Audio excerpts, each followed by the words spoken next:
Hello, all the way from Australia. Hello. Wait, first, so we can really freak people out. You are talking to me from the future. What day and what time is it there right now, Colin?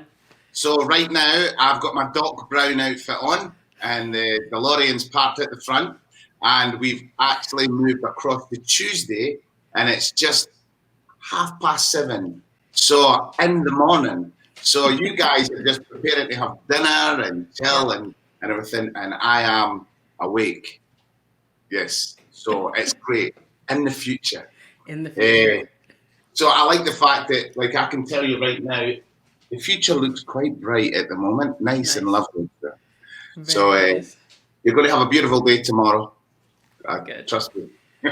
I'm going to definitely give you a call on what will be your November 3rd to find out if yours is as rosy and sunny as we hope ours will be. So, Definitely, it's going to be exciting. It's going to be exciting. yeah. So, just so we can give everybody the heads up again, and we'll just so we're part of the Group 6 Global Music Match, Yep. Team and 6. Woo woo. and you were lucky enough to be given the first round of interviews. I know. Trial by fire. Man. We get all the kinks worked out this week with me. So, So we've basically come up with the idea that we're going to try this live approach to try to see how we can connect with our audiences, yeah. which is good, and it's got its nay points and its yay points. So thank you for allowing me to be the first one to try this in the world. Absolutely. You know, uh, because I get the feeling I'm feeling like I'm a bit like the Jetsons. Phone calls are now done on a TV screen. We're no longer going to need these little telephones, Yeah. Yeah. So what I want to do is just give you the chance to introduce a little bit about where you're from, Yeah. how you became a songwriter, and how it drives you to follow your passion and your feelings of what is important to you in life. Yeah, So, absolutely. So so the how, first part, well, yeah, go ahead. Where do you want to start? Which end do you want to start? so how about we just start with the first part being about you and where you're from, what was it like growing up, and the exciting part, like about Yeah. being a songwriter. Yeah, so I'm originally from southeastern North Carolina, which, if you're familiar with the United States, we're in the South. I live in Washington, D.C. now, which is great because it's not nearly as hot. And is very much more progressive, which is very nice. But North Carolina was a great place to grow up. I grew up running around outside every day, just having the best time with all my cousins and huge family and so many friends and everything. And it wasn't actually until I got to college that I even began writing songs. I loved music. I always loved music. When I was a little kid, I sang in the gospel choir at church. My mom was a preacher. And then in sixth grade, I learned clarinet and fell in love with band and just was obsessed with classical music for the next couple of decades.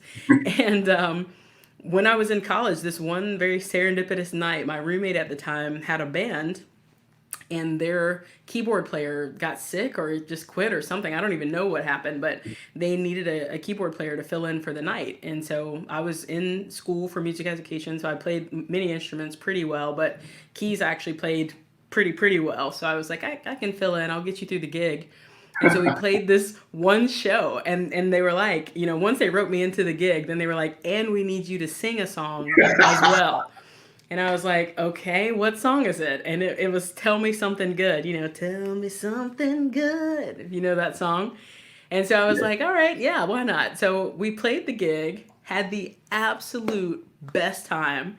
And I went home and was just I was on cloud nine. It was the best feeling, that performance, and playing with the band and feeling that interaction with the audience is such a different sensation than playing in an instrumental ensemble. So different, such a different feeling. And I was hooked. I went home and wrote my first song, wrote it on the keys, and entered it into the campus talent show there at my college and won first place. And I don't know if the conversion rate is the same in Australia, but $500 in college money is a lot of money. Yeah, And so I was very excited about it. So I've been writing songs ever since. It just was just a great, very serendipitous set of events. So wonderful. here we are today. So we had a little conversation earlier. I've got a thing about how I feel that music is like a tree, and when you begin creating music from the very first moment, no matter how old you are, where you are in your life or whatever, it's like creating a tree. You plant something and it grows, and from that, different fruit comes from it. Yeah, that's So we had a definitely. conversation. We had a conversation about your favorite tree. So Yeah. can you just give everybody, because this is something that I love to find out about people's favorite trees and what they like to do Yeah. around trees, like Yeah, So so the tree for me that this just stills my spirit and makes me so happy every time I see one is a pecan tree.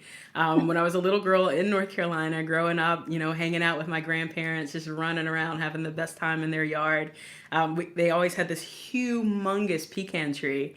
And so much of my childhood is centered around running around playing games around that pecan tree and watching my grandpa pick up pecans and cracking them and having my grandma make something delicious out of it. yeah, And so I love pecan trees. They always are just such an instant bit of nostalgia for me.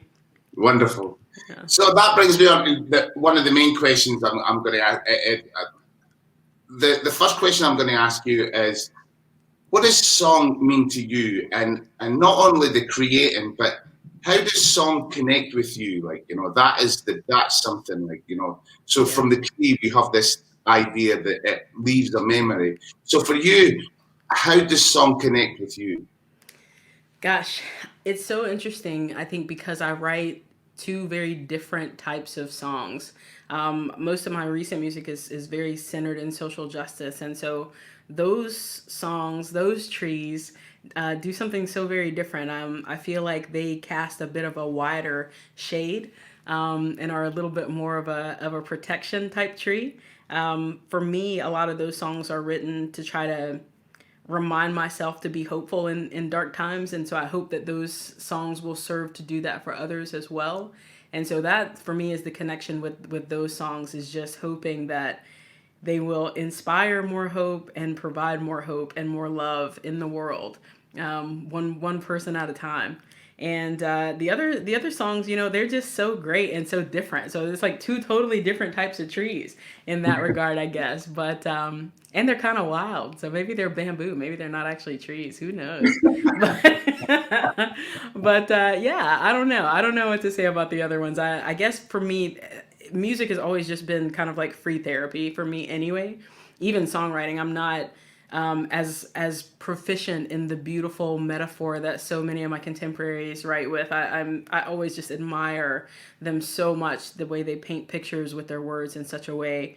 It is beautiful, and I just write a different way. It's basically just free therapy for me that I guess just happens to resonate with somebody else, and I'm very glad that it does. So that brings me on to question number two, which is all about the very first song that made you stop and think. Mm, Not about melody, because I think sometimes melody is about, for me, melody's always been about an idea of movement, yeah. physical movement. But what I mean is that the first song where lyrics grabbed you and took control over the melody. Do you have a memory of the first song that ever did that? I have to say, I'm sure there was one much, much earlier in my life than this one, but as soon as you started asking the question, the very first song that came to mind was Aretha Franklin's cover of Nina Simone's Young, Gifted, and Black. And the first time I heard that song, I cried. And it is, I am not a crier unless it's a Disney movie or like, Christmas commercials, in which case I'm an absolute puddle nonstop. But I cried the very first time I heard that song, and her specific version of that song. And it just stopped me in my tracks and just made me feel invincible. And like I was, made of something incredible. And it was just amazing. And I don't think I'll ever forget that. That song still, I'm choked up just remembering that memory. Yeah, that would definitely be my answer. That's the first one that came to mind when you asked that. That's wonderful. Like I love to hear how you know we all remember songs that we dance to. You know, like we all seem to. Oh, it's a great that makes us move. But for me, it's always been about how the words connect, Yeah. and when the what because that is the power. As Dumbledore says, he says magic is just the use of words for good or evil. Like you know, and Yeah. then when you hear words being used for good, and they hit you in the chest that's when you realise the magic, and I guess that's why we're fortunate in what we do. Absolutely. So I want to bring us then another part. So then I was going to leave this for it, but we'll flip it around. Okay. So if you could be left with somebody for a day, any artist, any performer, any singer songwriter, spend the day writing, jamming, who would that be? Why? And what song would you love to jam with them with? Ooh. Oh man, that is a hard question. Oh gosh. Okay, I would have to say if it could only be one, alive or dead, I think I probably would still say Otis Redding. My dad is such an Otis Redding Oh, fan. I'm such an Otis Redding fan. I would want to play any song he wanted to play, but I would just want to know, if my clarinet skills were even remotely good enough to somehow be ushered into the Memphis Jazz. I just would want to know if I could like pretend long enough to get in. Yeah, I think I would want to hang out with Otis. He just seemed like such a cool cat and just so much swagger and could sing and was anything. No concept of like wanting to do a cover that sounded anything remotely like the original. He covered so many of Sam Cooke's songs, and it's like you can't even tell half of them if they're Otis's songs or Sam's songs because he just made them so much his own. So yeah. yeah, I would definitely want to hang out with Otis. Yeah, when I heard you say that, he say that when I heard voice, I went, "Hey, he's just got this amazing voice that, for me, even at a young age, the first time I ever heard him sing, drove me into a space that was just, like growing up where I grew up. I had a secret stash of music that my friends didn't know about, Mm-hmm. which was hidden. And I would bring that out when I felt I was all alone. It was like and like it was just, Otis Redding was one of those artists that I just kept hidden away. That some of my friends that were into a different style of music would basically give me such a hard time if they knew I was, because they were love songs, like, Yeah. and especially, and he could, yeah, amazing. Yeah. Well, I want to have another yarn now about, we've spoke about how music has moved you. So your most recent recording, let's talk about that. That's Yeah. 6 feet. That's Yeah. that's 6 feet apart. yeah, 6 feet apart is the most recent one. Yep. And can we get a wee bit of the story behind that and Yeah, where that? absolutely. So when the quarantine hit, when the pandemic made it to America, and everybody realized, oh my gosh, this is really something. We gotta lock this whole thing down. I was coming back from a tour with Heather May, who is singing in that song, who actually wrote that song with me, and we were in Pittsburgh when we woke up to both of our phones just going off, going off, going off, and people being like, get groceries before you come back into the city because everything is gone. And then email after email after email came in with like all of our gigs being canceled from March all the way through July at that point. And then by the time we got home, we had made it into October.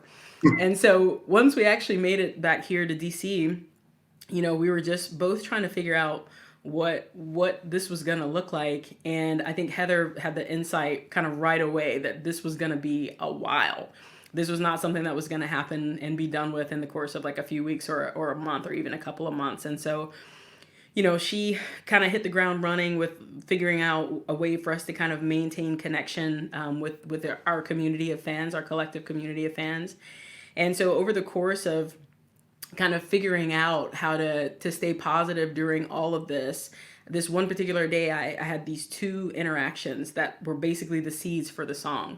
And so the first one was one of my friends who's Jewish was conveying this really powerful message in such a simply elegant way of people who at that point very early on in the pandemic were so upset about being told to stay home, even Mm. though we have a lot of comfort in our homes here in the 21st century. Yeah. And so her point that she was making was basically to say that, here these folks are complaining about being told to stay home, to stay safe and stay alive, when in her ancestors' history, the horrors of the Holocaust for the Jewish community, you know, staying home, staying hidden, and having to also stay quiet, for fear of being killed or just brutalized in such a horrible way.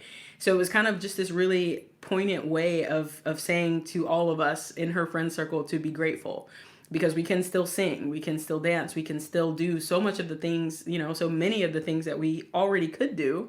We just have to do them at home just to keep everybody else safe. So stop complaining was kind of the gist of her post. But it struck me in such a lovely way, and I was just so happy to see it. And kind of right after that, I came across this message from a fan of mine that had seen Heather and I perform up in Vermont.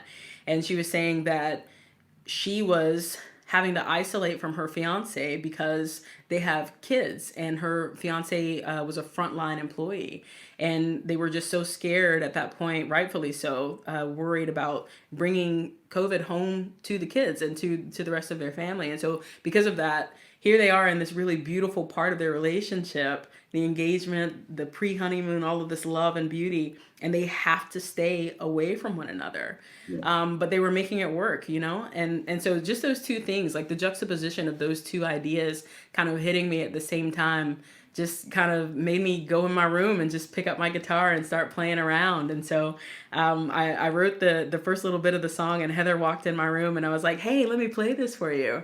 And so I played it for her, and she was just like, oh. And the funny thing was, when I very first wrote the song, it actually sounded like a reggaeton kind of a song. It was like, and she was like, no way. This is definitely a power ballad. Like, this definitely feels like not that that you're playing right now. Which I was so glad she heard it. And so we just sat down. We just sat down and just wrote and wrote and wrote. And we've known each other for almost 8 years. And this was the first song that we ever wrote together. So it was like what we call a pandemic perk. It's one of those few little bitty rays of sunshine, and all this darkness and chaos. Here we have this magical thing happening, that may not have otherwise happened.